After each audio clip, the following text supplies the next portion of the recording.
Hey, what's up, everybody? Welcome to my channel. My name is Paul, the Canadian Snowman. Welcome back for some more 30 Years War. Run Rocroi, 1643 Rocroi. I don't know. I don't know how to read. But, anyways, guys, big loss last episode. Big loss. We lost the one and only King of the North, the Swedish king, and, he went down fighting, though. He went down fighting. He did not die alone in his bed 100 years from then. He died on the battlefield. So props to him. And we're going to see right now if the people rally behind him. I mean, it's like a 10-year difference right now between this video and the last video. So I have a feeling like the tactics and like the firepower, I think everything's going to change because I think everyone's kind of caught on to, what he brought to the battlefield, his tactics and, just just the way he, did his thing. I don't know, I can't find the words, but, you know, I think both sides are going to kind of adopt, the way he fought, and, I'm kind of curious to see the Catholics get too cocky. They kind of lost the last battle, but they actually kind of won because, they killed the king. So, I'm not sure what's going to go on here, but I think that maybe the the Protestants, could rally behind the fact that they've been having success. I know that the king is dead, but they've had success, and they can win, and we'll see, if they can adopt what the king of Sweden brought to the table. So, yeah, I guess let's just jump into it. I'm trying to think. Anything else I'm missing here? I'm not sure. It doesn't say battle, so there's got to be a battle, right? I mean, every episode, I think, has had a battle. So, yeah, I don't know. I don't know. I just know the like and subscribe button if you haven't yet, please and thank you. And if this is your first video, I would definitely suggest starting from the beginning of the series. And then you kind of like enjoy the journey, from the beginning. So you kind of know what's going on. Unless you're like an expert about this war, then you don't even need to go back because you know everything that's going to happen, and you can just enjoy the ride with me. But I'm going to jump into this. And oh yeah, and thank you to the subscriber that said apparently the new episode of Caesar just came out. So after I finish this series, I'm definitely going to catch up on the Caesar one and jump in and do that last episode. So it's kind of the plan right now. But I'm going to wait till after this series because I don't like putting videos in the middle of series, I mean, that Caesar video is not going anywhere. I can get to it. Got plenty of time. But right now we're focusing on the 30 Years War, which I really do need to focus because out of all my videos, this is definitely the hardest one to follow and the most confusing one. And apparently, was from what I have read by a few of the comments, I'm not the only one who found this kind of confusing. So I mean, it's confusing, but I'm actually kind of I'm following most of it right now. So I mean, I don't think I'll ever understand it completely, but I kind of get the gist of it. But yeah, I think I should just start the video. Okay. Like and subscribe. And plus, like and subscribe to King's Generals. Awesome YouTube channel. Awesome. 3, 2, 1, bam.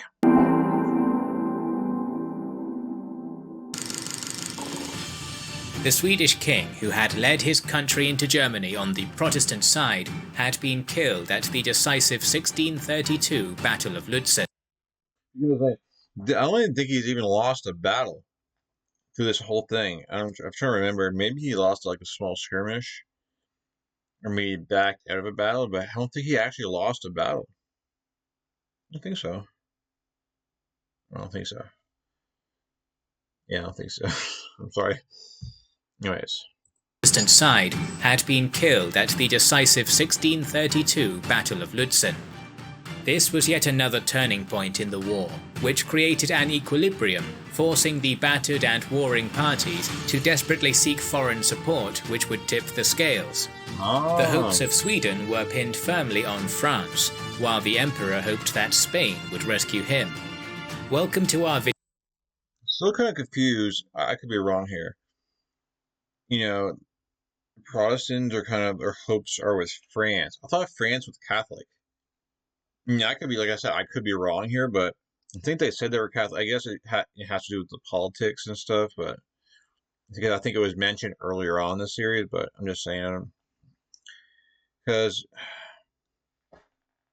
I don't know why I'm going into this, but like, wasn't like Britain was Protestant, right? And then France was Catholic. Just from like old school like movies and TV shows. That's how I kind of remember it. I mean, I don't know. I don't want to get into that because it has nothing to do with this video. I'm going to get on with this. But anyways, let's do this. You guys, I'm sure you guys can let me know in the comments. Maybe let me know, Britain, if I was right with Britain being Protestant. I think they maybe are Catholic at one point and they went to be Protestant. And then I think France was always Catholic.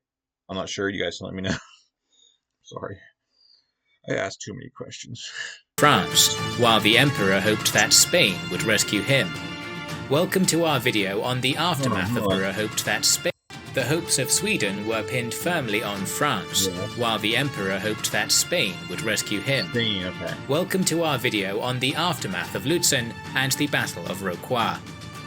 This video is brought to you by the patrons and YouTube members of the Kings and Generals channel. YouTube and YouTube members. The death of Gustavus Adolphus at Lutzen shattered strength in unity among the Protestant forces. His only heir, Christina, was just 6, so the Swedish Lord High Chancellor, Axel Gustafsson Oxenstierna, became her regent. In April 1633, Sweden renewed the Treaty of Barvalda with France and formed the Heilbronn League with the Protestants of the Swabia, Franconia and Rhine regions. The Swedish offensives of 1631 and 1632 were a disaster not only for German Catholics but for the Spanish Habsburgs to the southwest.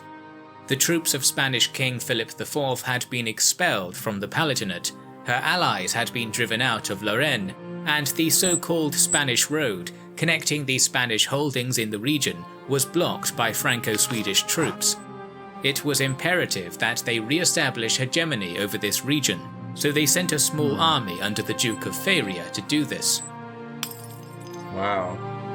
Meanwhile, as both the army and the emperor were unhappy with the supreme commander of the imperial armies, Albrecht von Wallenstein, he was assassinated by mercenary officers as... I just want to say, like, this is definitely a confusing war.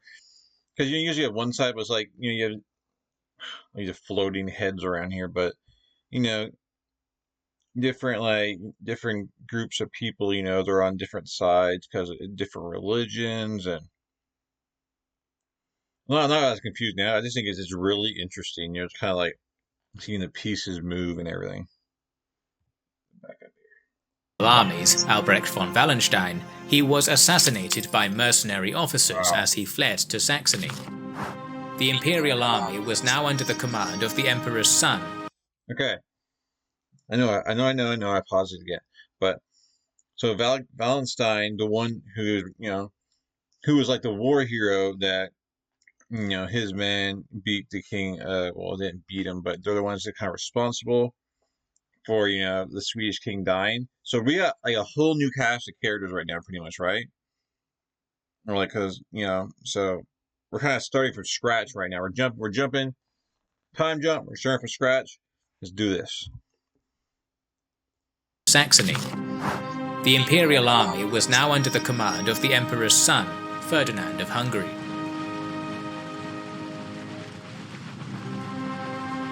In July, hostilities resumed again between the Imperials and Protestants. Saxon forces once again besieged Prague, and forces of the Heilbronn League thrust south and invaded Bavaria. Meanwhile, the Imperials recaptured Regensburg and Donauwörth before putting the Protestant city of Nördlingen under siege. 15,000 Spanish reinforcements under the Cardinal Infante Ferdinand marched north from their Italian holdings, joining with Ferdinand of Hungary on the 2nd of September. On the 6th, the 33,000-strong combined Spanish Imperial Army engaged the 25,000-strong Protestant Swedish force under Bernhard of Saxe-Weimar and Marshal Gustav Horn. 4,000 cavalry under the latter attacked prematurely at dawn when the commander of the Swedish horse misinterpreted a reconnaissance action as a signal to begin his attack.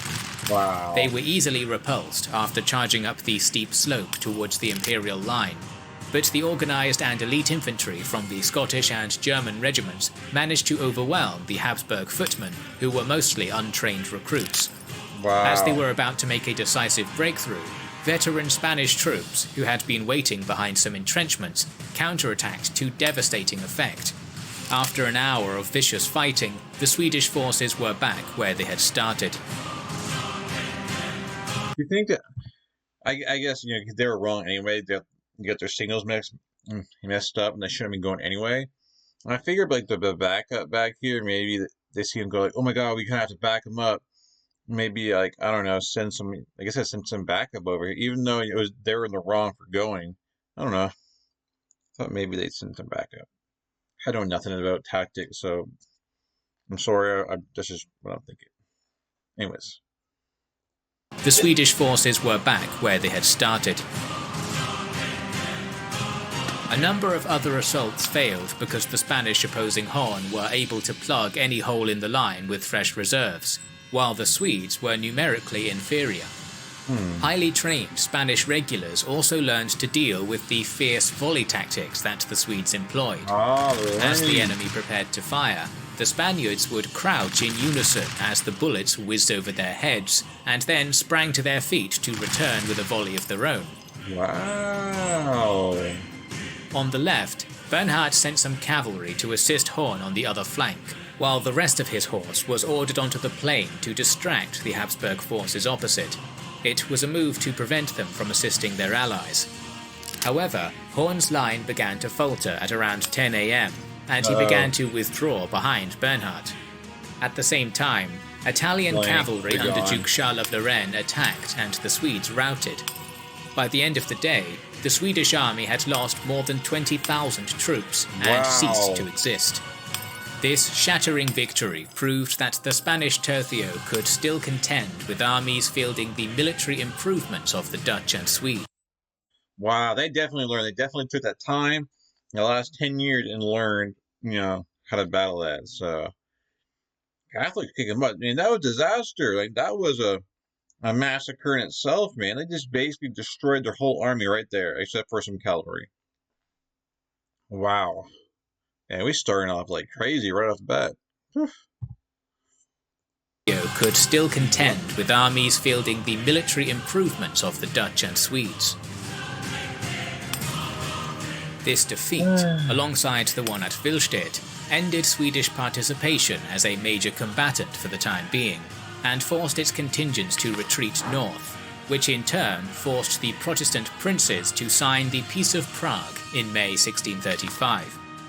This ended the state of war between them and the Emperor, who revoked the Edict of Restitution, granted amnesty to his former enemy countrymen, and combined the Protestant and Catholic armies into an army of the Holy Roman Empire.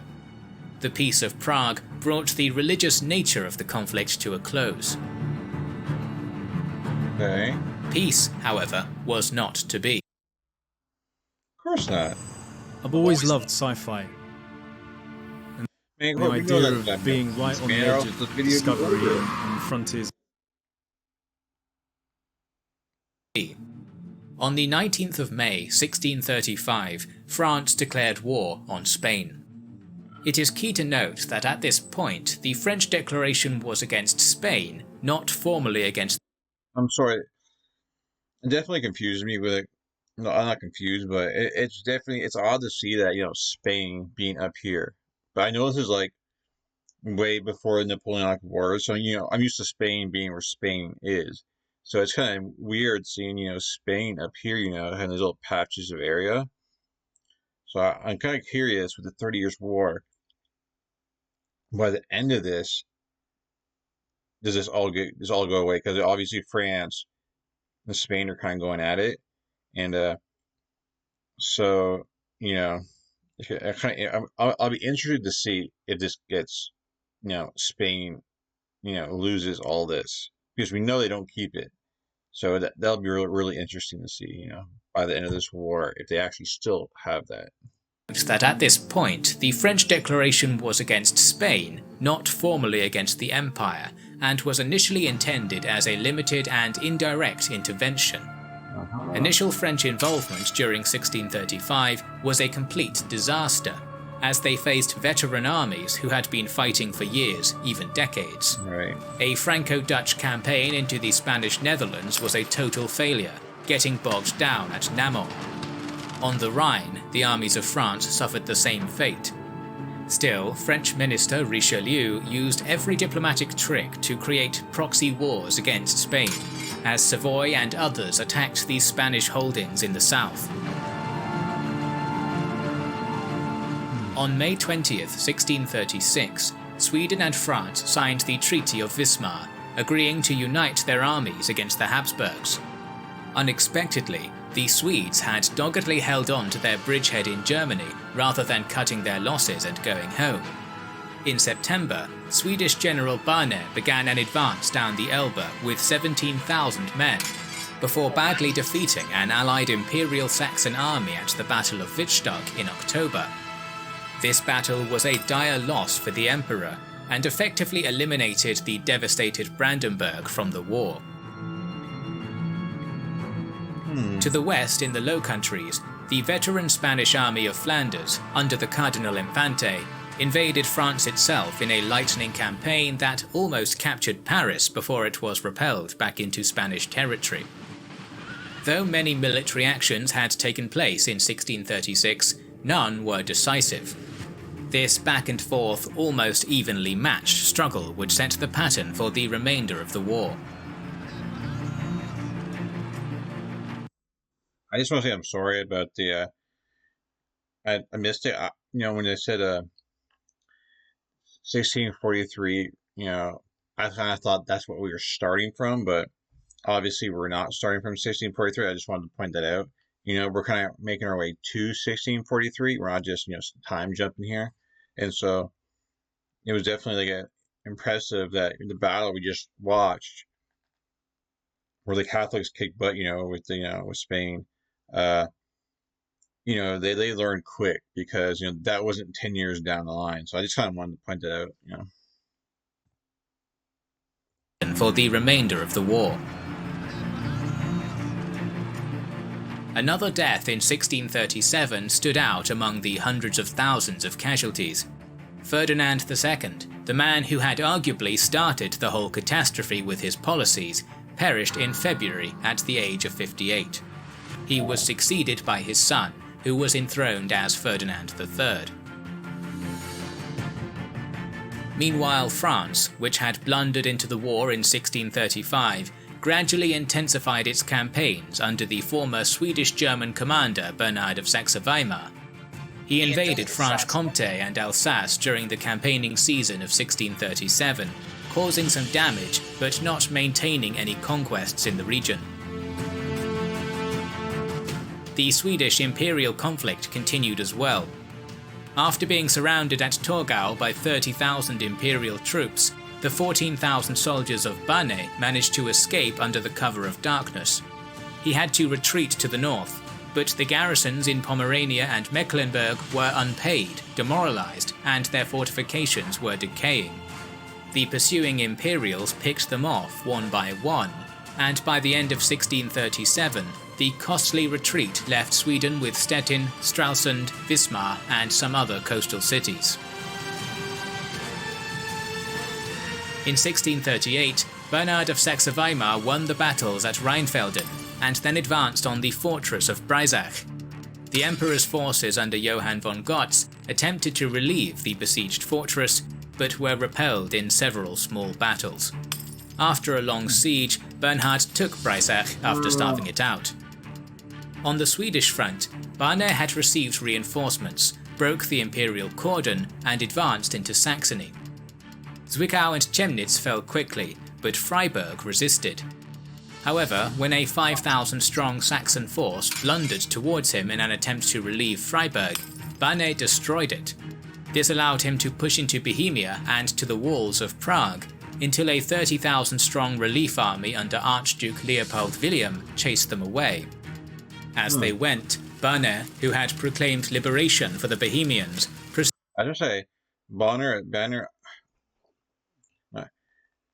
this guy right here, he's resilient, man. He was getting chased off and get attacked. Then he's attacking, and killing these guys. He knows when to retreat and when to attack. So this guy's proven to be pretty good too. And then you have the French are starting to improve down here, and they were sandwiched, and they came out on top. So I guess Protestants are coming back again. Interesting. As they went, Banner, who had proclaimed liberation for the Bohemians, proceeded to burn their properties in a devastating scorched earth campaign during the retreat back to Erfurt.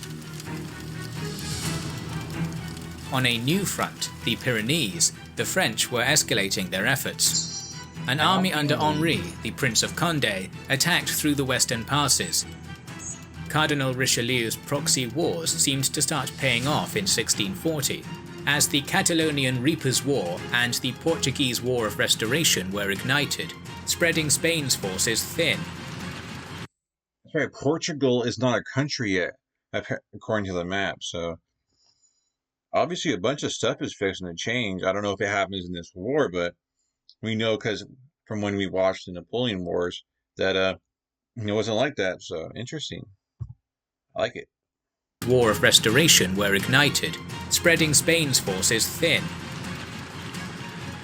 In Germany, Swedish troops were now under the command of Lennart Torstensson. The arrival of the Imperial army under Archduke Leopold forced Torstensson to retreat towards the old battlefield at Breitenfeld. Facing a numerically superior enemy, Torstensson gained victory at the same place his former king had in 1631. Wow. Spanish General de Mello advanced into northern Artois and managed to defeat a pair of French armies at Encourt in May, which basically opened the way to Paris. To make it worse, French First Minister Cardinal Richelieu died on the 4th of December and was replaced by his protégé, the Italian-born Cardinal Mazarin.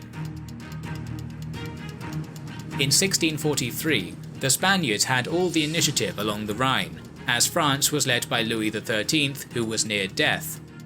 Many imperials thought that leaving France alone with its problems and focusing on the Netherlands was the best option, but de Mello decided otherwise. He decided that a defeat inflicted on the French at this moment could force them to sue for peace. De Mello had around 28,000 troops, and although his cavalry was lacking, overall his army, buoyed by tercios, was strong. So on May 10th, he crossed the French border, planning to take the small but strategic fortress of Rocroi, defended by a garrison of 1,000. He sent the imperial commander Beck with 5,000 troops to take the fortress of Château Regnault and strengthen the left flank of his main army. Command of the French army on this front was entrusted in Louis II de Bourbon, Prince of Condé, and he had around 21,000 troops.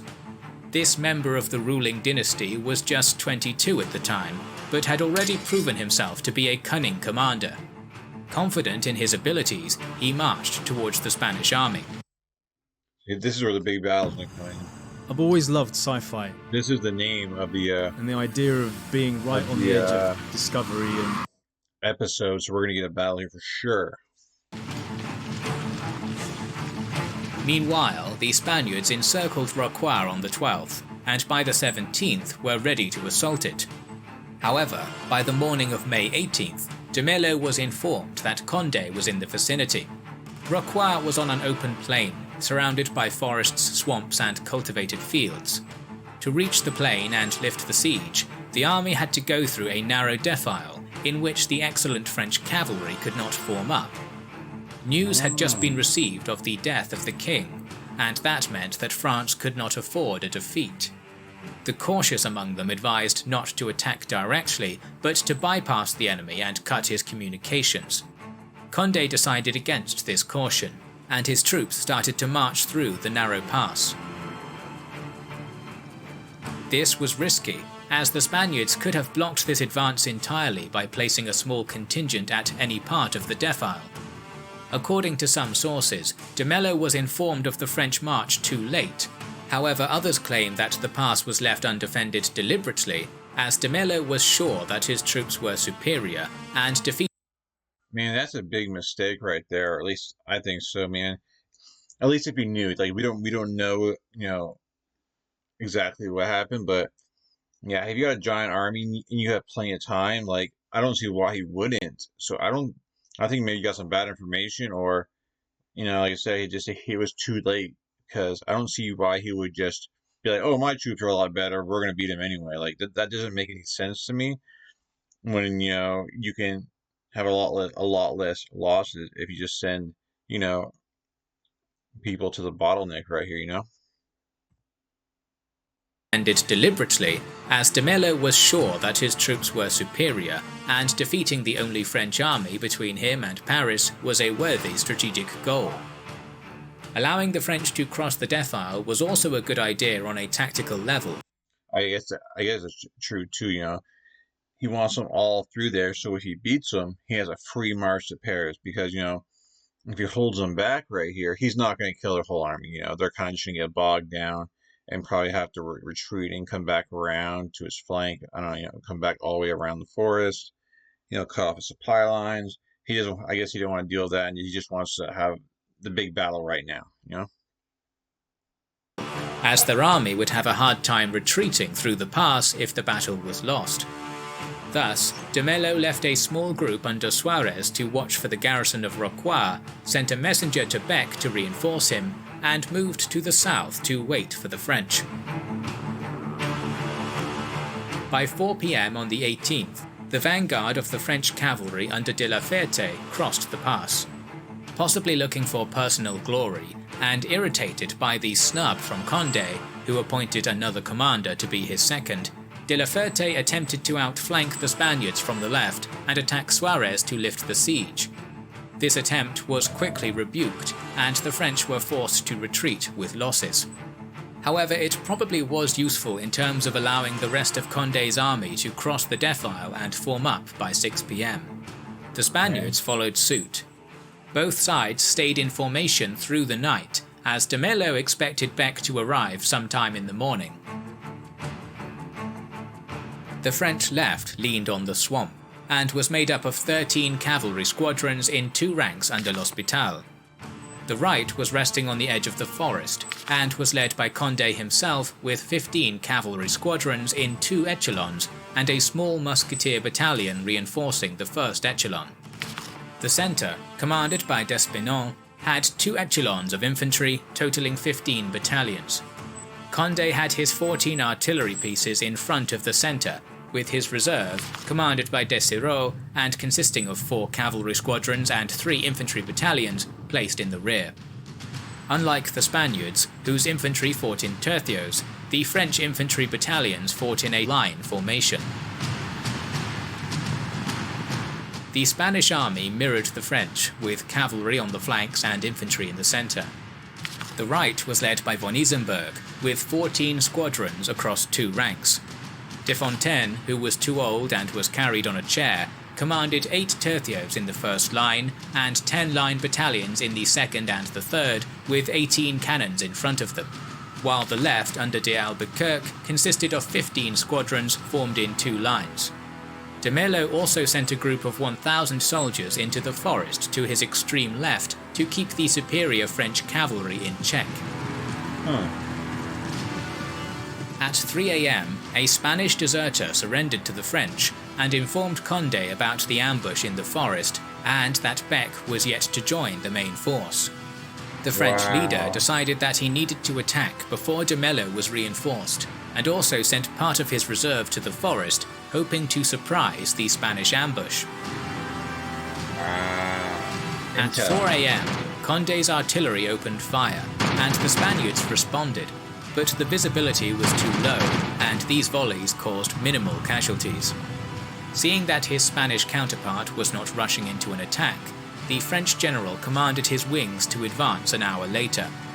De la Ferte, who was leading the front echelon of the French left, ordered his cavalry into a gallop, but that was another mistake, as darkness and soft soil slowed down some of the squadrons. Oh, man. By the time the echelon engaged the enemy, the French were in disarray. Von Isenberg's cavalry, which was trotting and therefore able to keep the line intact, was able to stop the erratic rush of the French and started to push it back, killing many and taking de la Ferte prisoner. Wow. The first French echelon was forced by the Spaniards into the second, commanded by L'Hospital. Those who weren't killed immediately retreated to the forests in the south and west. Von Isenberg now sent part of his first echelon to chase the enemy to the south, focusing the majority of his wing on the French infantry in the centre. Simultaneously, the right flank of the Spanish centre joined this attack, and the first line of the French infantry was forced to retreat with heavy losses, which allowed the Spaniards to capture some of the French cannons. By 6 AM, it seemed like the French had already lost the battle. Yeah. This one's the perfect gift for the friend who's been getting a little too comfortable during quarantine. Maybe your son, a father, or your boy. It didn't look like they had a big force, man. However, the situation was different on their right. Between 4 and 5 AM, the French counter-ambush destroyed the Spanish unit hiding in the forest and took its positions unbeknownst to de Mello. Condé formed his two cavalry echelons into one on the go and attacked the Spanish left. The Spanish managed to stop the French cavalry units on the extreme right, but did not recognize that this opened up their flank to Condé, who immediately used this opportunity to inflict heavy casualties. Nice. The 2nd Spanish cavalry line joined the fray alongside one of the tercios in an attempt to form the right flank for the 1st echelon, but that proved to be a mistake, as the French ambush troops attacked this united line from one side, along with the infantry supporting Condé from another. Man. The Spanish were crushed by this attack from 3 sides. The cavalry managed to escape, while the infantrymen were killed on the spot. Condé now divided his cavalry into 2 halves, and the smaller portion was ordered to pursue their counterparts, while the infantry that fought beside him was reformed on the left. These infantry units attacked 2 Spanish tercios on the left of their centre head-on, while Condé's horsemen charged into the flank of the 2nd and 3rd lines, quickly destroying the infantry there and continuing their flanking attack, breaking even more 2nd and 3rd line battalions. Meanwhile, the 2nd echelon of the French centre was joined by the infantry reserve and stabilised the 1st line against the constant pressure from von Isenberg. Unlike Condé, von Isenberg didn't use his initiative to the full extent possible, and never attempted to outflank the line battalions. At the same time, de Fontaine, who previously was planning to send the rest of the tercios to help the left, now had his own problems, so von Isenberg and the tercios fighting next to him had a vulnerable left flank. That is where the rest of the French first line and cavalry reserve attacked, pushing von Isenberg back and taking back the cannons. At this point, the battle was still in balance, and both sides thought that Beck would soon reinforce the Spaniards. Crazy. This wasn't going to happen, since the phlegmatic German general, who received the plea for help, decided that his Spanish superior was just panicking and the danger was not real. Wow. Von Isenberg's situation was about to get critical. Wow. First, L'Hospital and the portion of his cavalry which retreated to the forest in the west managed to reform and attack the Spaniards from the left.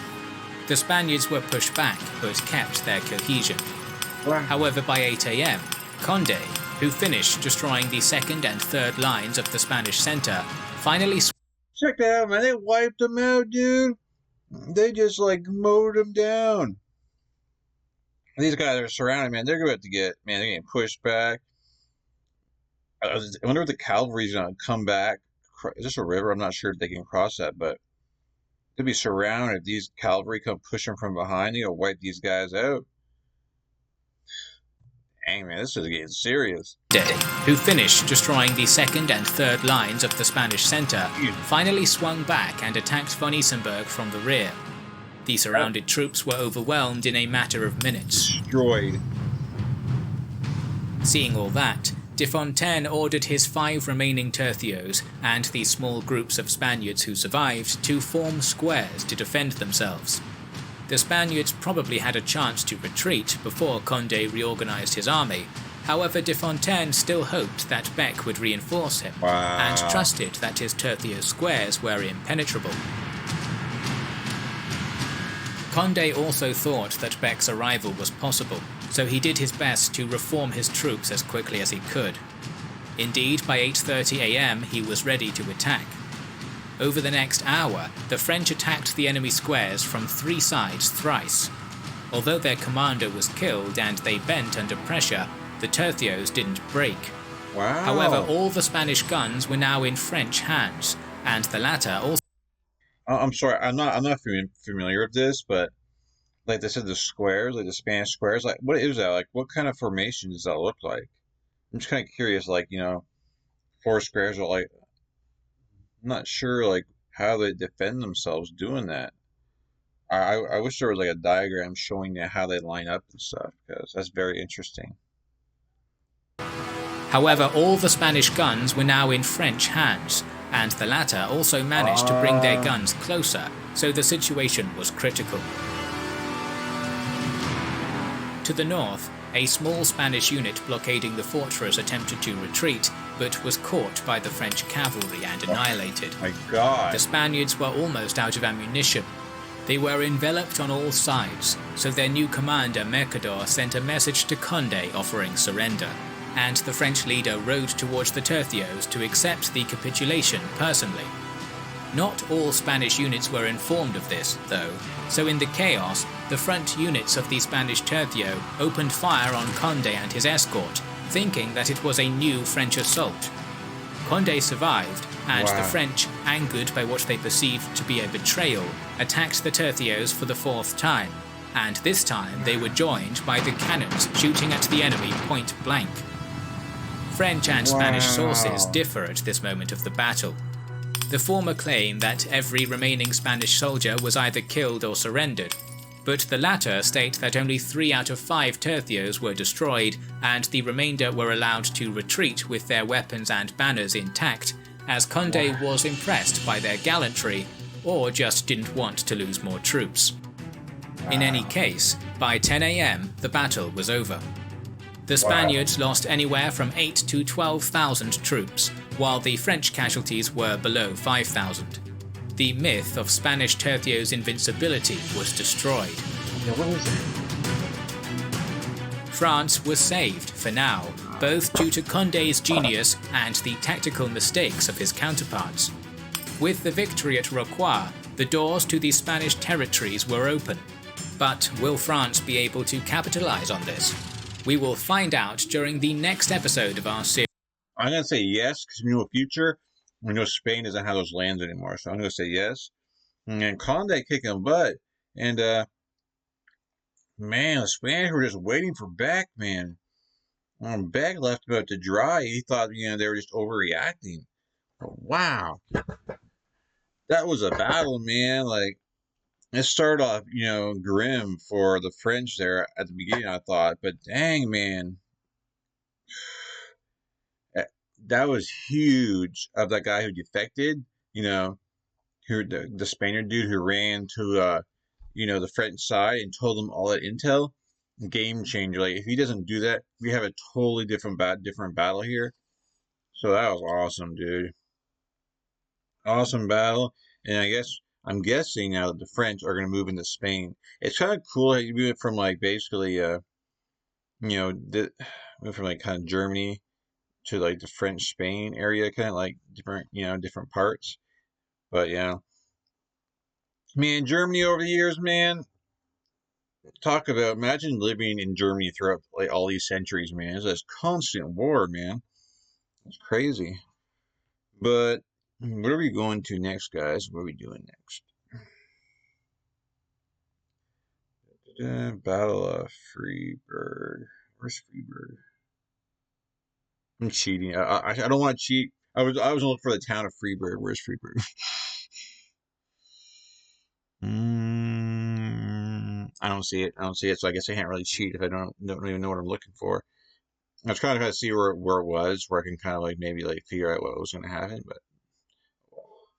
But anyways, guys, thank you for watching. Please hit that like and subscribe.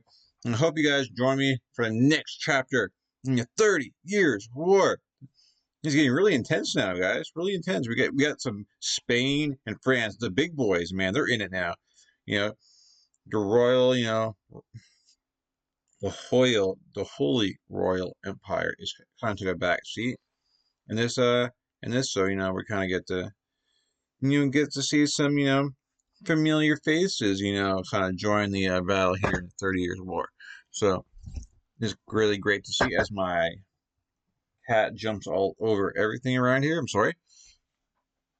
But anyways, yeah. What was I gonna say? I don't know. We're gonna see everything in the next episode. Yeah. Hope you guys liked it. Maybe you guys can comment below. And there's a couple of questions I had, like those box things that the Spain did. Like, what was that? I'm kind of curious. You know, why they were so why, you know, they were so like protected. You know. But anyways, guys, have a great night, great evening. Thank you for watching. You guys are awesome. And I'll catch you guys in future videos. Anything else? I think that's it. Yeah, have a good night. Peace. Catch you guys in future videos. I am out.